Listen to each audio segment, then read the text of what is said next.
G'day guys, today's video is going to be a hands-on tutorial and we're going to be looking deeply into how to do titles on Etsy, how we can get the best search engine optimization, so SEO.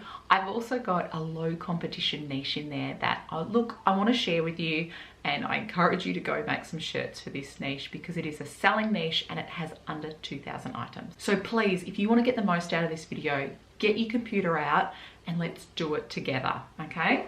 So first off, I think it's important when I'm saying these things to have something to back me up other than my personal experience. So I went to the Etsy Handbook because I believe your first words of your title are the most important.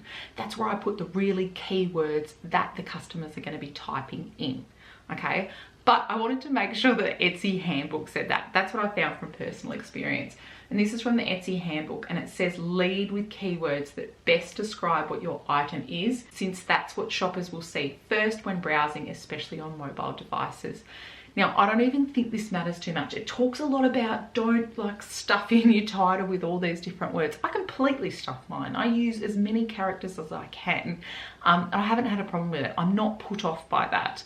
You look at the photo, you like the shirt, you click on it, you buy it. You're not going, oh, it's titled for.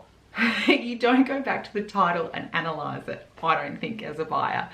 I think you type into Etsy what you want, and that's where the title is really useful. It shows you multiple t-shirts, and then you choose which one to buy based on what you like. And that's why mock-ups are so important, because the design on a t-shirt that's on a really nice mock-up is going to sell better than those basic mock-ups of the shirts that you can push through from Printify. Okay.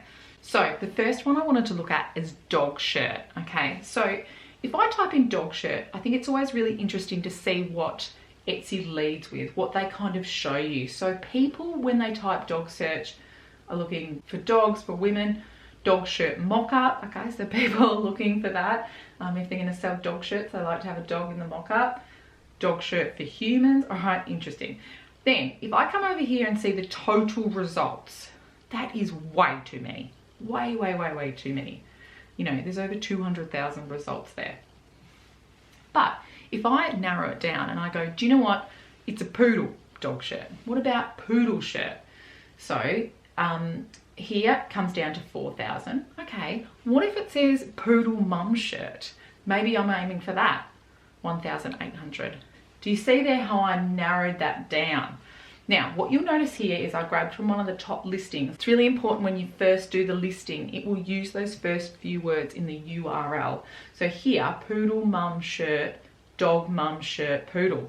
So in that, there's poodle twice, there's dog, there's mum twice, there's shirt twice. So they are ranking very well for SEO. Okay, on to the next niche. So this is Keeper of the Gender shirts. So when I first started this channel, I did one video where I shared some low competition niches, and then the next video had this in it and I never finished it. But this one is a fantastic one. So Keeper of the Gender shirt, these are the options that pop up. Here, all I've done is typed keeper, and Keeper of the Gender's come up, Keeper of the Gender pin, Keeper of the Gender shirt. So then I type that in, okay? So 1,549 results. So that is so awesome. So people love to have gender reveal parties where obviously some people know what the gender is and they do something, you know, where they pop balloons and the colors come out, or they do slime, or there's lots of different ways to do gender reveal parties.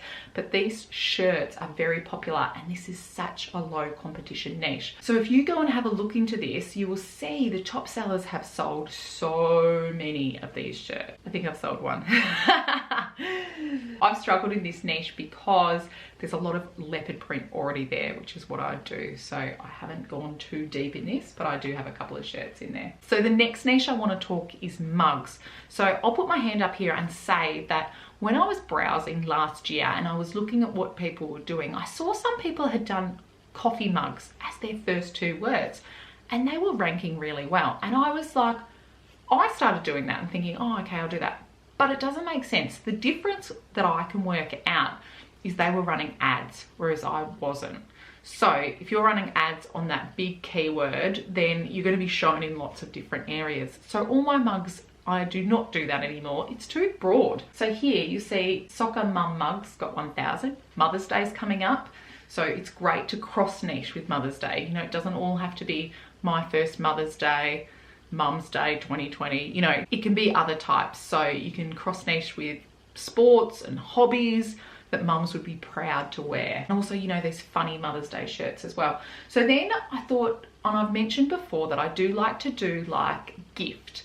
I think for some little niches, someone might not specifically think mug, but they might want a gift for a soccer mum. So soccer mum mug is 1,000, like I said. Then soccer mum gift is 12,392. So that is really large. I probably wouldn't be able to rank for that, but I could rank for soccer mum mug. And then I thought, well, okay, I want gift in there because I want that to be in the URL. So what about soccer mum mug gift?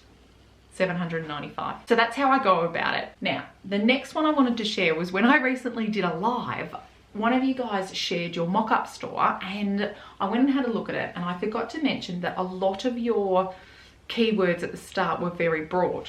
So if I was specifically looking up a mock-up, say Heather Peach, I would type in Heather Peach mock-up. So that's got 2,000, right? Then I want to make sure it's Bella Canvas. So I might do Bella Canvas, or I might do 3001. And as you can see, both these are under 2,000. So just try and be as specific as possible at the start so that you rank for that. Because if I just type in Bella Canvas mockup, 76,000 results. So it's just too broad. My key takeaway from this is the first words in your title need to be very specific for your item. You cannot do women's shirts. It's too broad. So be very niche down with your first few words, and just remember that they don't just take the first 3 words. And as you saw earlier, they took the first 7 words and they put that in the URL. So do make sure you've got your keywords at the start. If you think it's going to be a gift for someone, have the word gift in those first 7 words. That's what I'd really encourage. Thanks heaps for watching. All the best with your shops this week. Bye.